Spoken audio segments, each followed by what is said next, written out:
اور ایک خوشی کا باعث ہے۔ یہ میں سمجھتا ہوں کہ بڑا عرصہ دراز سے عالم اسلام جو ہے وہ اس طرح کی خبروں کے لیے ناپید ہو گیا تھا، اور بڑے عرصے کے بعد اس طرح کی ایک خبر ملنا میں سمجھتا ہوں ایک بہت اچھا شگون ہے، اور ایک بہت اچھی خبر ہے، جس کے لیے ظاہر ہے اس پورے خطے کے اندر جو مسلم بلاک ہے وہ بہت مضبوط ہوگا، اور اس میں کوئی دوسری رائے نہیں ہے کہ پاکستان کی اہمیت جو ہے وہ کسی سے ڈھکی چھپی نہیں ہے۔ پاکستان نے ماضی کے اندر اپنا بڑا کردار ادا کیا ہے۔ یہ سعودیہ اور ترکی جیسے دو مضبوط جو ممالک ہیں جن کے پاس مختلف شعبوں کے اندر بڑی صلاحیتیں موجود ہیں، دفاعی صلاحیتیں موجود ہیں، اس کے علاوہ سائنس اور آئی ٹی کے شعبوں میں ان کی بڑی صلاحیتیں ہیں، تو ان دو ممالک کا پاکستان کا انتخاب کرنا میں سمجھتا ہوں کہ یہ کوئی معمولی بات نہیں ہے، بلکہ 2025 کے اندر جب پاکستان اور بھارت کی جب جنگ ہوئی تو اس دوران پاکستان نے جو ان کو شکست دی اور پاکستان نے جس طرح فتح سمیٹی، میں سمجھتا ہوں وہ بھی کہیں نہ کہیں اس چیز کا ایک تسلسل ہے، اور اس نے بڑی جو ہے وہ ایک اٹھان جو پاکستان کی بنائی ہے اس نے بڑا اہم کردار ادا کیا ہے۔ اس کے بعد پھر سب سے بڑھ کر جو خطے کے اندر جو بڑے ازلی اور ابدی دشمن تھے، شروع سے آپس میں ایک دوسرے کے مخالفت تھی ان کی، اور سویلائزیشنز الگ تھی، ان کی ثقافتیں الگ تھی، قومیں الگ تھی، ایران کی، اسرائیل کی اور امریکہ کی، ان کو ظاہر دشمنوں کو ٹیبل پر لا کے بٹھایا، اور اس کے بعد پاکستان نے جنگ جو ہے خطے کے اندر ختم کروائی اور امن کا بول بالا کیا، تو پورے خطے کے اندر اور بھی بہت سارے ممالک تھے جو اس دوڑ کے اندر موجود تھے کہ ہم جو ہے وہ کسی نہ کسی طریقے سے دو ممالک کی صلح کروائیں۔ ایون رشیا جو ہے اور چائنا جو بڑی امریکہ کے بعد جو ہے وہ سپر پاور سمجھا جاتا ہے اور ٹیکنالوجی کے اعتبار سے بڑے اہم ممالک سمجھے جاتے ہیں، تو انہوں نے بھی ایون بیانات کی حد تک کہا کہ ہم چاہتے ہیں کہ دونوں ممالک تحمل کا مظاہرہ کریں اور خطے کے اندر امن ہو۔ یعنی آپ نے دیکھا کہ بیانات کی حد تک سارے کے سارے ممالک جو ہیں وہ اپنا کنٹریبیوشن کرتے رہے، لیکن خطے کے اندر پاکستان نے وہ کردار ادا کیا کہ پاکستان نے نہ صرف بات کی بلکہ میدان عمل کے اندر اتر کے دونوں ممالک میں جا کے خود جو ہیں وہ ٹیبل ٹاک کے لیے کنونس کیا، اور ان جو ممالک آپس میں گتھم گتھا ہیں اور جنگ کے میدان میں اترے ہوئے ہیں ان کو لا کے محبت کی بولی سے، پیار اور آشتی کی بولی سے ان کو ٹیبل پر لا کر بٹھایا اور ان کو بات سمجھائی۔ تو بہرحال جو ہے پاکستان نے خطے کے اندر ان کو امن کا بھی بول بالا کیا، تو یہ بھی ایک چیز جو ہے وہ اس بات کی دلالت کرتی تھی کہ پاکستان کی جو سگنیفیکینس ہے وہ کسی سے ڈھکی چھپی نہیں۔ تو یہ ساری چیزوں کو اگر آپ اس کا اگر آپ ایگریگیٹ بنائیں تو میں سمجھتا ہوں کہ پاکستان نے یہ مقام اور اہمیت بڑی محنت کے بعد اور بڑی ایفرٹ کے بعد یہ کمایا ہے، جس کا الحمدللہ پاکستان آج ثمر کھا رہا ہے۔ اور بڑے جو دنیا اسلامی دنیا کے اندر جو بڑے دو ممالک سمجھے جاتے ہیں، ترکیہ جس کی ایک پرانی ثقافت ہے اور ایک پرانی تاریخ ہے، اور پھر آپ صرف تاریخ میں بھی پیچھے چلے جائیں تو خلافت موومنٹ سے لے کے پاکستان نے 1918 سے 1924 تک خلافت موومنٹ کے دوران ترکیہ کو سپورٹ کیا۔ ایون پاکستان کی جو خواتین تھی انہوں نے اپنے زیورات تک بیچ کے اور یہاں سے وہاں پہ بھیجے ترکیہ کے لوگوں کو، اور خلافت موومنٹ کے اندر ترکیہ کی سپورٹ کی۔ اور اسی طرح سعودیہ کے ساتھ پہلے جو ہمارے مشترکہ بہت سارے جو ایم او یو سائن ہوئے تھے، سعودیہ کو ماضی کے اندر پاکستان سے بہت زیادہ فائدہ ہوا ہے۔ تو آپ کل ایگریگیٹ اس کا بنائیں، آپ دیکھیں کہ پاکستان نے ترکوں کی بھی مدد کی اور پھر یہاں اور سعودیوں کی بھی مدد کی، لیکن اس سے انٹرسٹنگ پوائنٹ اس سے ایک اور بھی ہے جس کی طرف میں آپ کی توجہ مبذول کروانا چاہتا ہوں، کہ جو سعودیہ ہیں، آل سعود ہیں، اور اس کے علاوہ جو آپ کے ترک ہیں، ان دونوں کی تاریخ بھی کچھ اچھی نہیں ہے۔ یہ آپ وہ خلافت کا زمانہ اٹھا کے دیکھ لیں یا اس کے بعد، یا جو ہے آپ ٹائم اٹھا کے دیکھ لیں، تو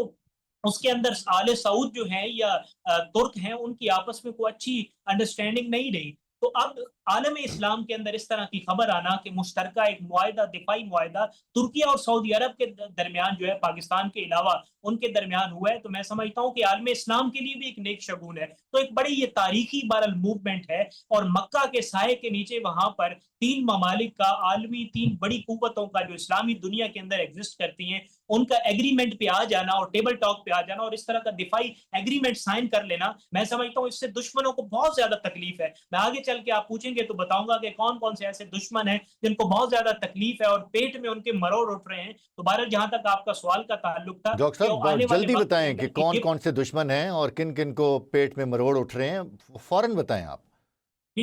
جی میں آپ کو فوری بتاتا ہوں کہ نہ صرف ہمارا ہمسایہ ملک، جس کی وجہ سے میں آپ کو پہلے عرض کر رہا تھا، مذکورہ چیز کی طرف میں دوبارہ اشارہ کرتا ہوں کہ پاکستان نے چونکہ 2025 میں ان کو جو تابناک شکست دی ہے اور اس کے اوپر اب تو یہ پھر سے ایک جو ہے وہ تلوار لٹک اٹھی کہ اب تو پاکستان مزید مضبوط ہو گیا. اچھا اس سے بھی بڑی جو تکلیف ہندوستان سے ہے وہ نیتن یاہو سے جا کے ذرا کوئی فون کال کر کے اس سے پوچھ لے کہ نیتن یاہو صاحب آپ کو کس طرح کا، آپ کی کیا فیلنگز ہیں، کیا آپ کے سینٹیمنٹس ہیں کہ پاکستان، ترکیہ اور سعودی عرب وہ ایک بندھن اور ایک لڑی میں پڑو چکے ہیں دفاعی اعتبار سے. خطے کے اندر تو آپ اپنی بدماشی اور تسلط قائم کرنا چاہتے تھے. آپ چاہتے تھے کہ خطے کے اندر جو ہے امریکہ کے کندھے کے اوپر بندوق رکھ کے چلائی جائے اور عرب کے اندر اپنا ہولڈ اور تسلط قائم کیا جائے. تو وہ آپ کا تسلط کہاں گیا ہے؟ تو زیادہ تکلیف جو ہے وہ بھارت کو ہے اور پھر اس کے بعد نیتن یاہو کو ہے. یہ کسی کو ہضم نہیں ہو رہا. میں نے جیسے پہلے عرض کیا کہ ترکوں کی اور آل سعود کا ایک ٹیبل پر آنا یہ بھی کوئی چھوٹی بات نہیں ہے. اور بالکل پھر صحیح. تین بڑی قوتیں جو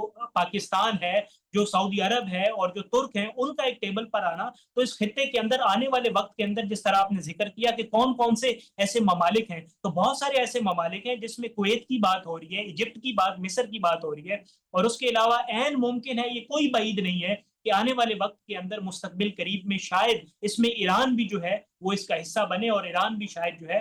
وہ اس جو ہے وہ مسلم یونٹ کا حصہ بنے اور مسلم بلاک اور مزید مضبوط ہو سکے. ٹھیک ہے ڈاکٹر صاحب، ابھی مستقبل قریب میں بات کی جا رہی ہے کہ کچھ ٹیکنیکل ریزنز ہیں اور وہ ریزنز کلیئر کرنے کے بعد فوری طور پہ مصر بھی اس معاہدے کا حصہ بن جائے گا. اور اس کے بعد جیسے آپ نے قطر اور کویت کی بات کی، پھر ایران کی بات کی، تو پھر تو یہ جو ہمارا خلیجی خطہ ہے اس کے امن کا ضامن ثابت ہو سکتا ہے یہ معاہدہ. دیکھیے عرصہ دراز سے مسلمانوں کے اندر خاص طور پہ اور عالم اسلام کے اندر مسلمانوں کے کام ترس گئے تھے اس خبر کو سننے کے لیے کہ کاش ادھر نیٹو بن گیا، ادھر ایجین ممالک بن گئے، یورپی پارلیمنٹ بنا، اس سے بعد پھر یہاں پہ آپ مڈل ایسٹ کے علاوہ آپ یہاں پہ دیکھیں جی سی سی مڈل ایسٹ بن گیا، چلو یہاں پہ کچھ ممالک آئے. پھر اس کے علاوہ آپ جو ہے وہ سینٹرل ایشین ممالک، شروع میں وہ رشیا سوویت یونین کا زمانہ اٹھا کے دیکھ لیں تو باہر کی دنیا کو ہم دیکھتے تھے کہ وہ کہیں نہ کہیں اتحاد کرتے ہیں، یورپی پارلیمنٹ بن جاتی ہے، ایجین افریقن ممالک بن جاتے ہیں. لیکن عالم اسلام کے اندر اس مسلمانوں کو کیا ہو گیا ہے؟ اس میں ایک سو کالڈ او آئی سی تھی کہ جس کی اتنی یعنی کٹ پتلی کا وہ کردار ادا کرتی تھی، او آئی سی کے جس کی کوئی اہمیت نہیں تھی. فلسطین کے اندر دیکھیں آپ، اس کے علاوہ کشمیر کے اندر دیکھیں، سارے مسلمان جو ہیں وہ ذبح ہو رہے تھے اور ان کے اوپر دشمن کی گولیوں کے نیچے جو ہے وہ دشمن دندناتا پھر رہا تھا اور وہ چھلنی کیے جا رہے تھے مسلمانوں کے جسم وہاں پہ اور لوگوں کو شہید کیا جا رہا تھا. لیکن مجال ہے کہ او آئی سی کے منہ سے کبھی کوئی لفظ نکلا ہو. فنڈ اور بجٹ کے اوپر سارے لوگ عیاشیاں کرتے تھے اور بالکل ایک خاموش تماشائی او آئی سی بنی ہوئی ہوتی تھی جس کا ایگزسٹنس اور وجود جو ٹکے کا اس کا کوئی فائدہ نہیں تھا مسلم امہ کو. لیکن اس کے بعد اگر یہ ایک نیا جو جس کو نیٹو کی طرز پہ لوگ کہہ رہے ہیں، اور اس کے علاوہ ویسے نیٹو کے شروع میں 12 ممالک تھے، بعد ازاں پھر 28 ہو گئے. نیٹو ایک بالکل ایک الگ معاہدہ ہے، لیکن اگر کوئی اس طرح کا کوئی اس کو سمجھنا چاہے تو تب بھی ٹھیک ہے. لیکن بہرحال اگر وہ یورپ کا ایک بلاک ہے، وہ لوگ جو آپس میں اپنی اسٹریٹجیز کو وہ جو ہے وہ اس میں وہ کامنالٹیز پیدا کر سکتے ہیں اور ٹیبل ٹاک پہ آ سکتے ہیں اور اپنے آپ کی جو وہ طاقت ہے اس کو، صلاحیتوں کو مزید اجاگر اور مضبوط کرنے کے لیے اپنے آپ کو ایک یونٹ بنا سکتے ہیں. تو مسلمان کیوں نہیں بنا سکتے؟ ہمارے اندر کس چیز کی کمی ہے؟ میں صرف یہاں پہ قرض کرنا چاہوں گا جو ہمارا ایک مشترکہ ایگریمنٹ سائن ہوا ہے ترکی کا، پاکستان کا اور سعودی عرب کا. صرف یہاں پہ عرصہ دراز سے آپ اٹھا کے دیکھ لیں، کوئی مسلم سائنٹسٹ اس خطے کے اندر پیدا نہیں ہوا. سارے کی ساری اچیومنٹس ہیں. ہمیں بھی تو دل کرتا ہے کہ کوئی نیوٹن ادھر بھی پیدا ہو، کوئی اس طرح کا کوئی پڑھا لکھا سائنٹسٹ ادھر بھی تو ہو. اگر اس طرح کا ایک نظام بن جائے جس طرح یہ 3 بلاکس مسلم بلاک بنا اور 3 ممالک کا ایک مشترکہ معاہدہ ہوا ہے، ہم اپنے بچوں کو سعودی عرب بھیجیں، وہاں سے جو ہے ترکیہ بھیجیں اور وہاں پہ یہ ساری تینوں کی صلاحیتیں اور کیپیبلٹیز اکٹھی ہو تو ہمارے بھی اس خطے کے اندر مسلمانوں کے اندر کوئی نیوٹن پیدا ہو جائے، کوئی ایسے سائنسدان پیدا ہو جائے. تو میں سمجھتا ہوں کہ صرف دفاعی معاہدے کے ذریعے نہ صرف ہمارے اگر اس کو مزید ایکسٹینڈ کیا جائے تو ہمارے ملک کے نوجوانوں کو ہم تعلیم کے زیور سے آشنا کر سکتے ہیں، ہم آئی ٹی کی تعلیم دے سکتے ہیں. ہمارے خطے کے اندر مسلم جو ہے، دیکھو اسرائیل کیوں اب ہمارے اوپر جو ہے وہ ہمیشہ جو ملک اٹھنے لگتا ہے امریکہ اس کے اوپر حملہ کر دیتا ہے. پورا امریکہ ہمیشہ جو ہے وہ حملہ آور رہا ہی مسلمان ملکوں کے اوپر ہے زیادہ سے زیادہ. آپ شام دیکھ لیں، ایران دیکھ لیں، افغانستان دیکھ لیں، سارے کے سارے ممالک پہ وہ حملہ آور رہا ہے. اس کی وجہ اچھا کیا ڈاکٹر ہے؟ صاحب، یہ جو تینوں ممالک ہیں ان کی جو خاص طور پہ عوام ہے اور